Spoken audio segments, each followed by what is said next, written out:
My spouse replaced our wedding photo on his phone's background with a picture of his helper in a bikini. When he accidentally handed me his phone, I discovered the truth. I airdropped a video on the room TV while grinning. The security cameras captured him and her in my condo. His parents were observing. His mother gulped. His father got up and gave him a smack. The refrigerator held the chilled champagne. Lincoln loved rosemary roast chicken, and the aroma filled our small suburban apartment while Sinatra played quietly in the background. We had to have the ideal supper for our 5th anniversary. 5 years of marriage, 1 dream house, 2 promotions, 3 flats, and innumerable vows. He remarked it brought out the gold sparkles in my eyes, so I smoothed down my blue dress and grabbed my phone to see what time it was. "Have you seen my phone, Bella?"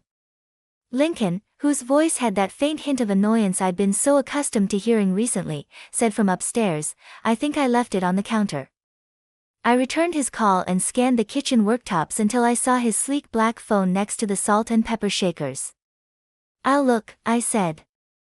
My breath froze in my throat as the screen filled with alerts as I lifted it up. Caroline, Lincoln's assistant, was sitting on what appeared to be a hotel balcony in a small red bikini, where our wedding photo had been, that idyllic sunset picture of us laughing on the beach.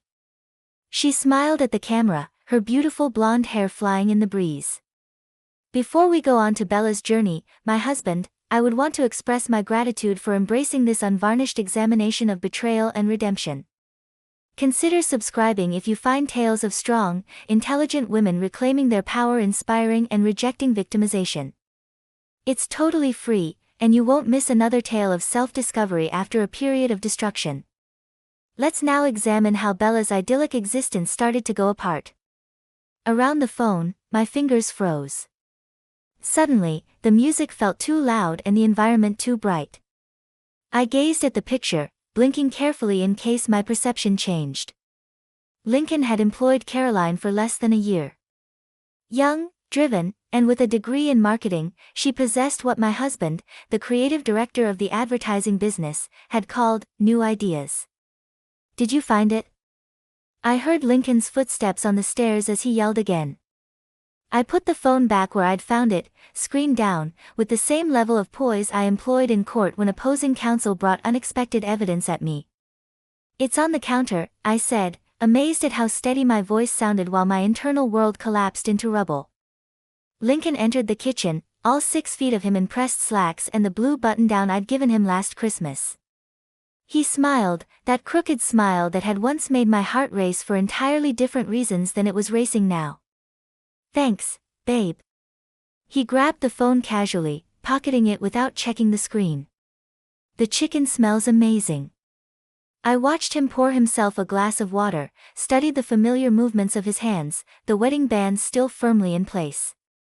In that moment, a strange clarity washed over me. 10 years as a corporate attorney had taught me one crucial lesson. Never show your hand too early. "Your parents are still coming at 7, right?" I asked, reaching for wine glasses as if this were just another Thursday evening. "Yep. Dad texted earlier that they're looking forward to it." I nodded, calculating rapidly behind my practiced smile. Easton and Hazel Thomas, my in-laws of 5 years. Easton, the respected circuit court judge. Hazel, the retired elementary school principal. Both adored their only son, their golden boy, who could do no wrong. Over the next hour, as Lincoln showered and I put the finishing touches on dinner, my mind worked with cold precision. The image on his phone wasn't just a betrayal. It was evidence. And if there was one piece of evidence, there would be more. That night during dinner with his parents, I observed Lincoln like he was a hostile witness. The way he checked his phone under the table. How he mentioned Caroline's name twice in a professional context that seemed unnecessarily detailed. The slight flush on his neck when Hazel asked about his upcoming business trip to Chicago. 3 days later, under the pretense of increasing neighborhood break-ins, I had a security company install cameras in our condo. Lincoln barely noticed, distracted by an urgent project that kept him at the office until 9 most evenings. "It's this new campaign from Mitchell Breweries," he explained, loosening his tie one night when he finally came home. "Caroline and I are having to rebuild the entire concept from scratch." I nodded sympathetically, playing the role of supportive wife while my phone silently recorded every camera feed from our home to a private cloud account. The following Tuesday, Lincoln texted that he'd be working late again. I ordered takeout, poured a glass of Cabernet, and settled onto our sofa with my laptop. For 4 hours, I sifted through mundane footage of empty rooms and hallways until 2:17 p.m. The front door opened. Lincoln entered first, laughing, followed by Caroline, wearing the same red dress she'd had on in the office party photos on the company website. They were supposed to be at a client meeting across town. I watched, paralyzed, as my husband led his assistant through our home. The home I decorated, the home I paid 60% of the mortgage on with my attorney's salary. When they reached our bedroom door, I slammed the laptop shut. My wine glass tipped, spilling dark red across our cream-colored rug like blood from a wound. I didn't move to clean it. In the following weeks, I became a ghost in my own life. I attended partners' meetings at my firm, drafted contracts, met with clients, all while gathering evidence with detached precision. Security footage timestamps matched against Lincoln's late meeting texts. Credit card statements showed dinners for two at restaurants I'd never been to. Hotel charges on days he was supposedly at conferences. I cataloged it all in a password-protected folder labeled Anniversary Video. A darkly fitting title for what I was compiling. The evidence mounted day by day while outwardly I remained the same Bella Thomas, competent attorney, devoted wife, planning a special 5th anniversary celebration with her in-laws. The hardest part wasn't the betrayal, though that burned like acid through my chest at unexpected moments. The hardest part was maintaining the facade, asking about his day when I'd already watched footage of where he'd actually been, lying beside him at night, wondering if he was dreaming of her, washing sheets that carried evidence of betrayals I'd witnessed through cold digital eyes. One night, as I reviewed new footage showing them in our kitchen, her sitting on the granite counter I'd insisted on during our renovation, him standing between her legs, something inside me hardened into resolve. The anniversary dinner with his parents wasn't just an opportunity for exposure. It was necessary justice. I would not crumble. I would not scream or throw things or fall apart like characters in the movies. I would use every skill I'd honed in 10 years of legal practice to present my case flawlessly with Lincoln, Caroline, Easton, and Hazel as my captive jury. And when the verdict came down, I would walk away with my dignity intact, leaving behind nothing but the shattered illusion of the perfect life we'd pretended to build. The morning after my decision, I woke up beside Lincoln, feeling like I was wearing someone else's skin. His arm draped casually across my waist as if he had every right to be there. I slipped from beneath his touch, careful not to disturb his sleep, and headed to the shower where I could let silent tears mix with the water streaming down my face. 10 minutes to fall apart, then the mask would go back on. "Big case today?" Lincoln asked over coffee, noticing my extra professional charcoal skirt suit. I smiled, stirring cream into my mug. "Deposition for the Westlake merger. Might run late." The lie slid easily from my lips, though I'd never been dishonest with him before his betrayal began. "No problem. I've got that client dinner with the Mitchell Brewery people anyway." I nodded, mentally cataloging the information. There was no client dinner on his shared calendar, which I checked obsessively that morning. Another thread to pull. At work, I closed my office door and pulled out a leather-bound journal I'd purchased specifically for this purpose. It read, ironically, the color of both passion and warning. Inside, I began documenting everything. Dates, inconsistencies, patterns in Lincoln's behavior. The legal pad format I'd used throughout law school now served to build a case against my own marriage. Tuesday, said client dinner with Mitchell Breweries. Called office, no dinner scheduled. Credit card charge at Riverpoint Hotel Bar, $78. Wednesday, working late, but location tracking shows car at Caroline's apartment complex from 7:40 p.m. to 11:15 p.m. Thursday, anniversary gift receipt in pocket, diamond earrings, $1,200. Not for me.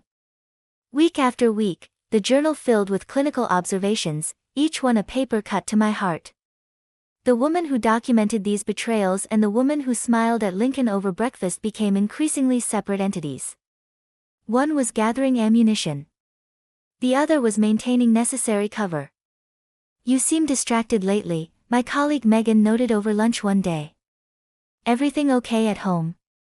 "Just anniversary planning," I replied, the practiced smile appearing instantly. 5 years is a milestone, right? The double life wore on me. Each morning, I applied makeup carefully, concealing the shadows under my eyes from nights spent reviewing security footage.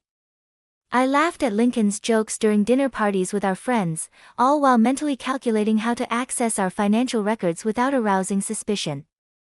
My opportunity came when Lincoln mentioned a 3-day conference in Boston. One I promptly verified was actually happening, though whether he'd be attending remained questionable. The morning of his departure, I called in sick to work for the first time in 3 years. With trembling hands, I logged into our joint banking portal. We maintained separate accounts for our salaries but shared one for household expenses and occasional joint purchases. I scrolled through 6 months of statements, taking screenshots of every suspicious transaction. Woodland Jewelry, $1,247.98. Weekend reservation at Lakeside Inn, $689.73. Carolina Wine Imports, $312.50. Caroline's favorite vineyard. According to her social media, each discovery was meticulously added to my growing file. I wasn't just collecting evidence of an affair anymore. I was documenting financial infidelity as well. Lincoln was spending our shared resources to finance his betrayal. That same day, I took the calculated risk of adding 2 more hidden cameras, one in our bedroom closet, where he often took private work calls, and another angled toward our bathroom door.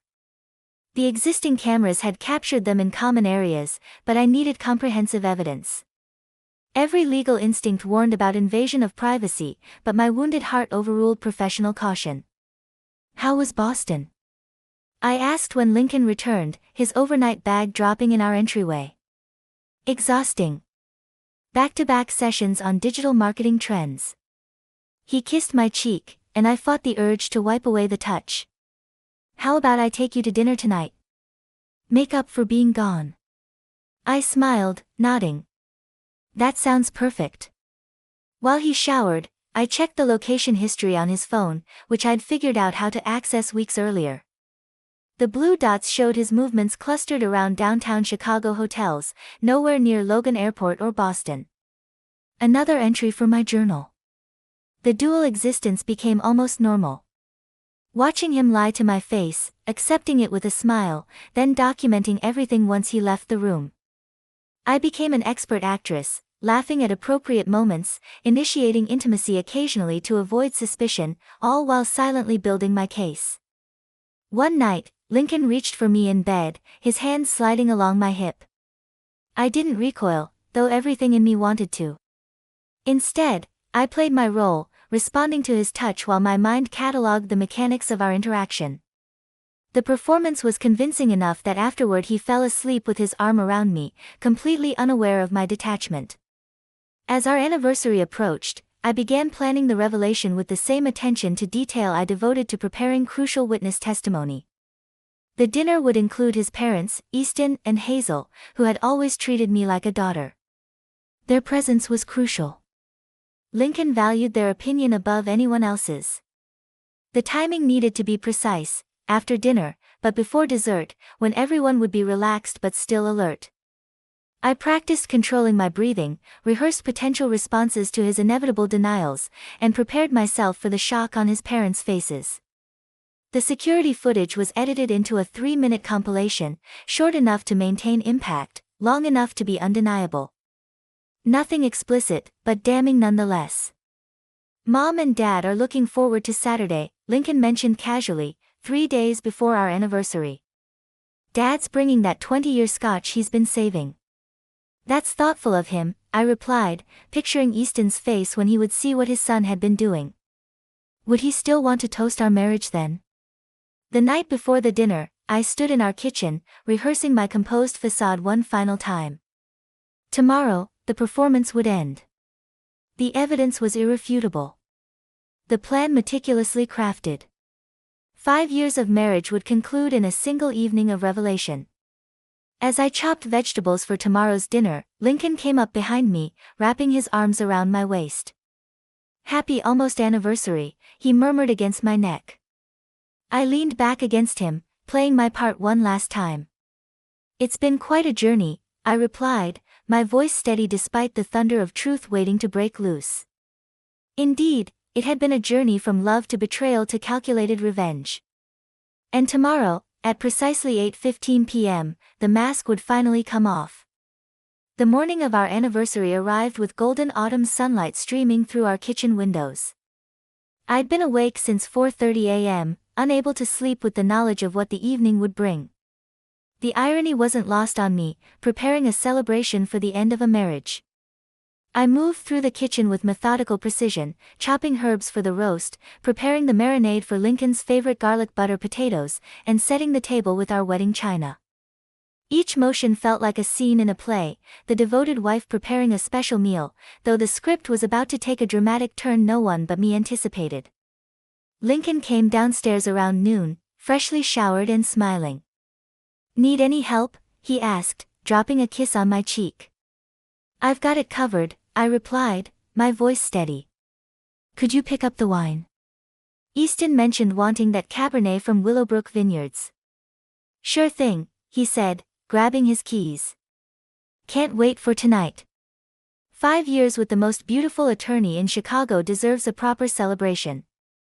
As the door closed behind him, I allowed myself a moment of weakness, gripping the counter until my knuckles widened.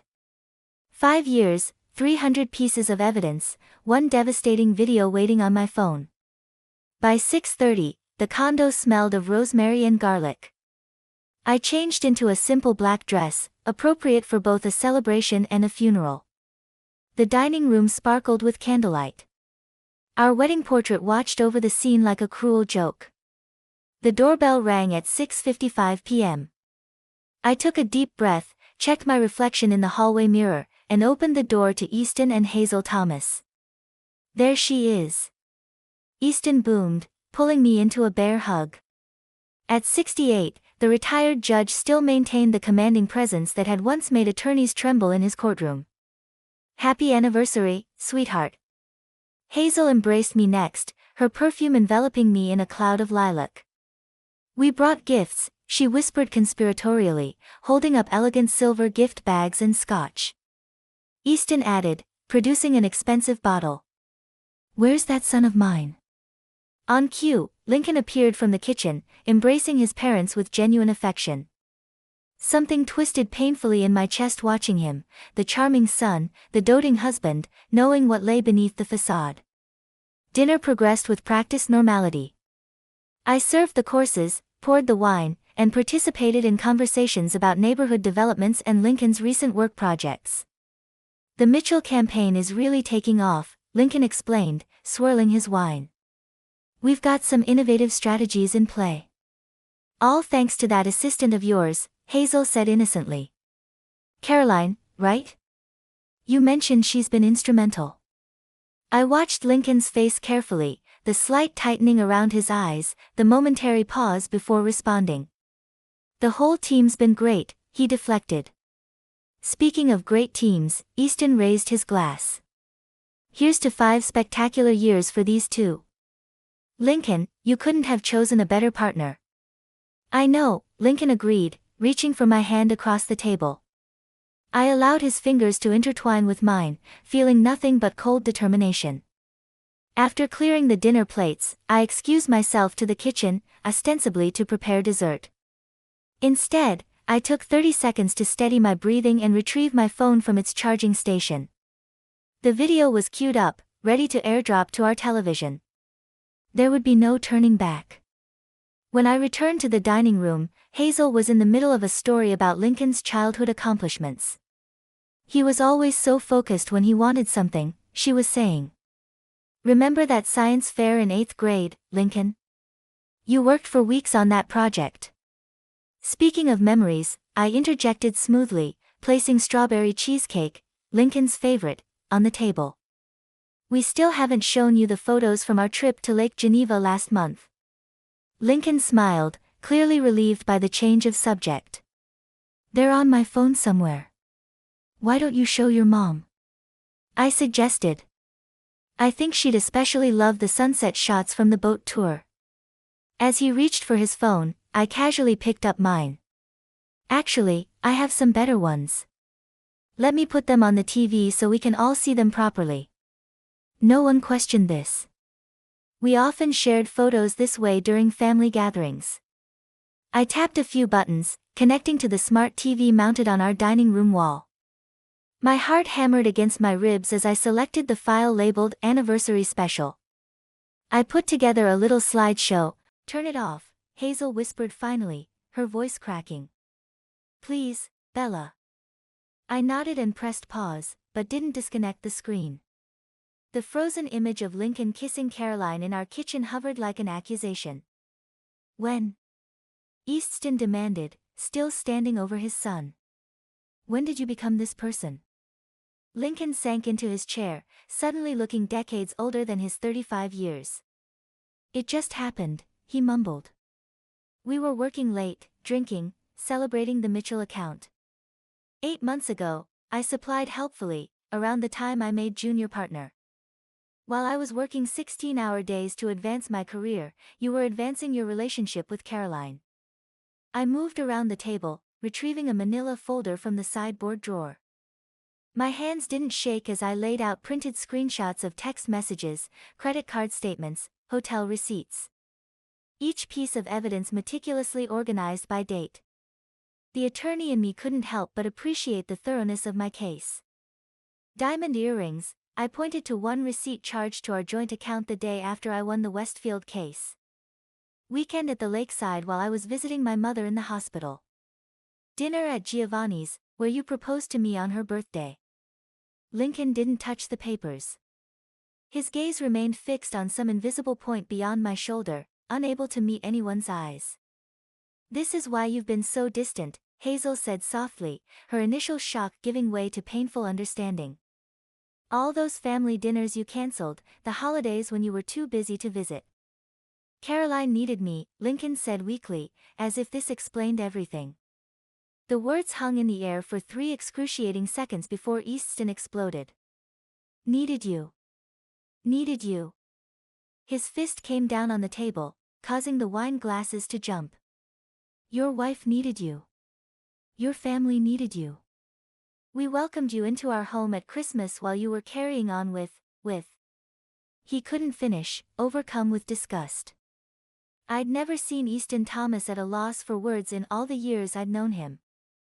The former judge who could deliver hour-long opinions without notes was now stammering with rage.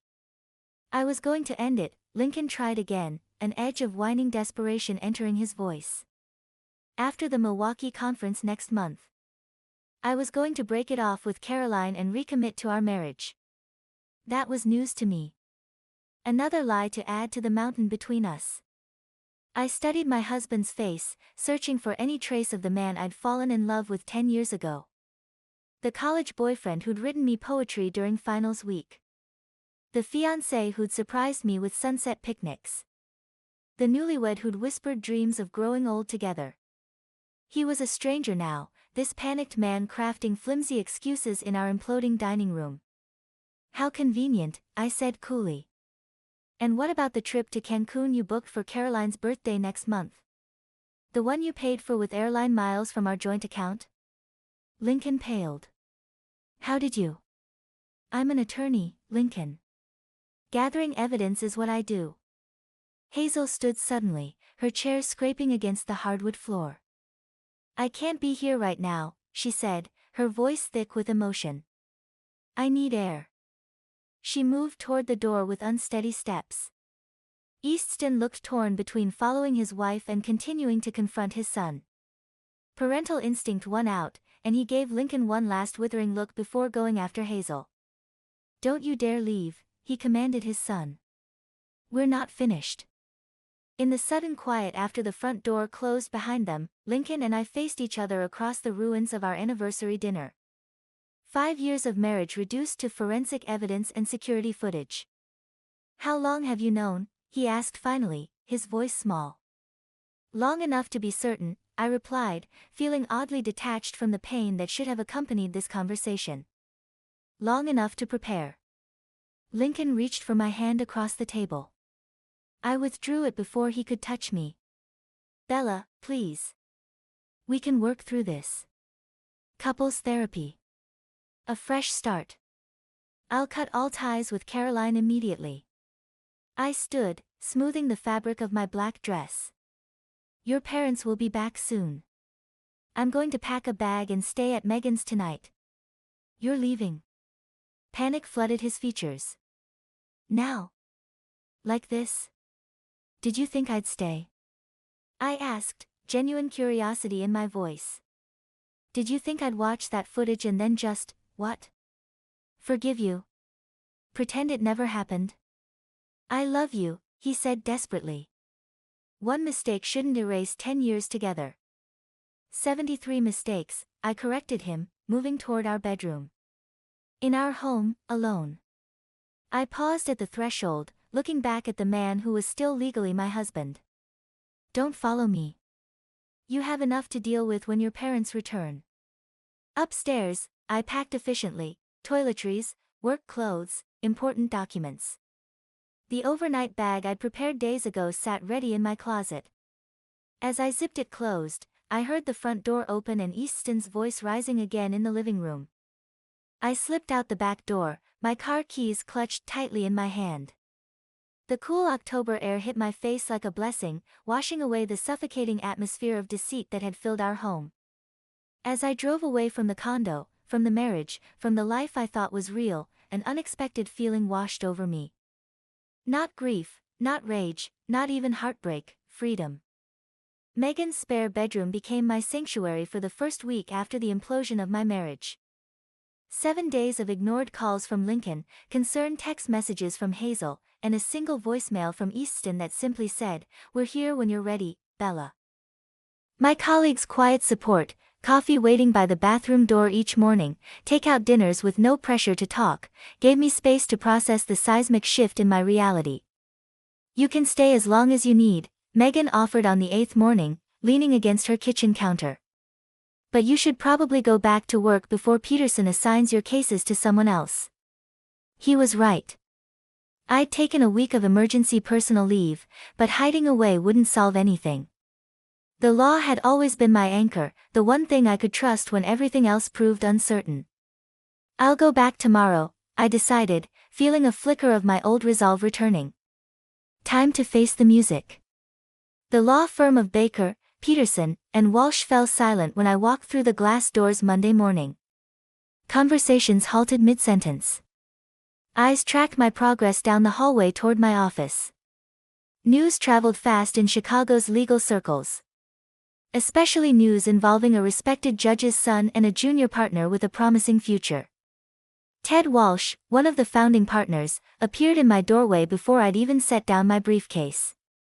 "Bella," he said, his voice carefully neutral. "Got a minute?" In his corner office with its view of Lake Michigan, Ted didn't waste time on pleasantries. "Lincoln called the firm twice. Said you've been unreachable and he's concerned." I met Ted's gaze steadily. "I'm separated from my husband, Ted. Not incapacitated. The Henderson acquisition documents will be on your desk by noon." A hint of approval flickered across his weathered face. "Good. And the Robertson deposition scheduled for Thursday?" "I've prepared all the exhibits." Ted nodded once, satisfied. "Divorce is messy, Bella, but it doesn't have to be professional suicide. Keep performing like you always have and this firm will have your back." The conversation was classic Ted Walsh, blunt, practical, and mercifully devoid of prying questions or unwanted sympathy.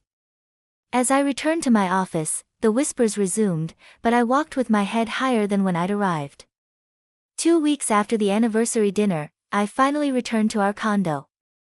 Lincoln had moved out at Hazel's insistence, temporarily staying at his parents' suburban home like a teenager grounded for missing curfew. I changed the locks anyway. Standing in our bedroom, I surveyed the ghost of our marriage, his dresser drawers half empty, the bathroom counter missing his electric razor, the closet with gaps where his suits once hung. I stripped the bed completely, bundling the sheets for donation. Some things couldn't be washed clean. The divorce proceedings began with clinical efficiency, a benefit of being an attorney with connections throughout Chicago's legal system. I secured Margaret Holloway, a legendary divorce lawyer known for her ruthless effectiveness, especially in cases involving infidelity. "You've done my job for me," Margaret remarked, reviewing my meticulous evidence files during our first meeting. "Most clients bring me suspicions. You've brought me a complete case." Lincoln hired Stanley Roth, a smooth-talking attorney from his firm's network. Their first offer was almost insulting. Lincoln would keep the condo. I would get a cash settlement and we'd go our separate ways quietly. "He's concerned about your career," Stanley explained with practiced sincerity during mediation. "Publicity around the circumstances might damage your professional reputation." Margaret's laugh was sharp enough to cut glass. "My client has time-stamped video evidence of your client's infidelity in their marital home. Would he prefer we present that in open court?" The next offer was considerably more reasonable. 3 months into the separation, I received an unexpected lunch invitation from Eastston. We met at a quiet restaurant away from the legal district, where he sat waiting with a glass of ice water and the same grave expression he'd worn on the bench for 30 years. "Lincoln has been removed from the Mitchell Brewery's account," he said after we ordered, cutting straight to the point as always. They were one of his biggest clients. I nodded, unsurprised. The industry is small. Word gets around. "It wasn't gossip that cost him the account," Eastston replied, meeting my gaze directly. "It was me. I've known James Mitchell for 40 years. Golf buddies. When I told him what happened, what my son did to you, he pulled the account immediately. The revelation should have brought satisfaction, but I felt only a hollow ache." "You didn't have to do that." "I did," Eastston countered firmly. "Actions have consequences." Lincoln seems to have forgotten that somewhere along the way. He reached across the table, his large hand covering mine briefly. "You're still family to us, Bella. That doesn't change because my son failed you." The unexpected support from my soon-to-be ex-in-laws became one of the stranger aspects of the divorce. Hazel called weekly not to plead Lincoln's case, but to check on my well-being. Eastston's connections in the legal world subtly cleared paths that might otherwise have been blocked to me. Their loyalty, even as their son's life unraveled, was a testament to their character. 6 months after the anniversary dinner, the divorce was finalized. I kept the condo, my retirement accounts, and received a settlement that acknowledged Lincoln's betrayal without publicly humiliating him. The day I signed the papers, I walked out of the courthouse feeling lighter than I had in years. That evening, I stood in my living room, mine alone now, and took stock of the space. Every piece of furniture held memories. The sofa where we'd watched movies. The dining table that had witnessed our final confrontation. The walls that had been silent witnesses to his betrayals. The next day, I called a realtor. Moving into a bright, airy apartment overlooking the Chicago River marked the beginning of my truly independent life. I filled it with furniture I chose alone, arranged according to my preferences without compromise. The freedom to make decisions, from the color of bath towels to weekend plans, without considering another person's opinions was intoxicating. At work, my reputation shifted from Lincoln Thomas's wife to simply Bella, the attorney who handled the Henderson acquisition with exceptional skill, who never missed a filing deadline despite personal turmoil, who maintained professional composure when facing opposing counsel, who happened to be her ex-husband's college roommate. Lincoln's career slide became well known in our circles a year following the divorce. The Mitchell story was only the start. From invites to Christmas parties to introductions to country club memberships, Eastston's tactful withdrawal of support slowly cut Lincoln off from the network that had supported his career for years. 6 weeks after our divorce was finalized, Caroline quit the agency. She relocated to Denver with a pharmaceutical salesperson she met at a convention, according to workplace rumors. Only once, when attending a charity banquet with coworkers, did I run into Lincoln. He appeared older and more reserved. Two strangers who previously shared everything, we nodded courteously to each other across the room. "Are you okay?" Megan noticed the encounter and murmured. I gave the question a lot of thought, looking for any remorse or unresolved hurt. I found none, and I grinned really. I said, "I'm better than okay," and I meant it. I recognized the lady I had become as I stood there in my well-chosen clothing, surrounded by coworkers who valued my job more than my marital status. I am wholly my own person, not a betrayed victim or a continuation of someone else's identity. I'm stronger because I made it through the breakdown of the flawless image I was living in. I hadn't, but the marriage had. That was maybe the most important lesson to be learned from the ruins. Life goes on, recovers, and occasionally comes out more genuine than it was before the devastation. The flawless illusion had broken, exposing reality, something far more precious, in its stead. Power.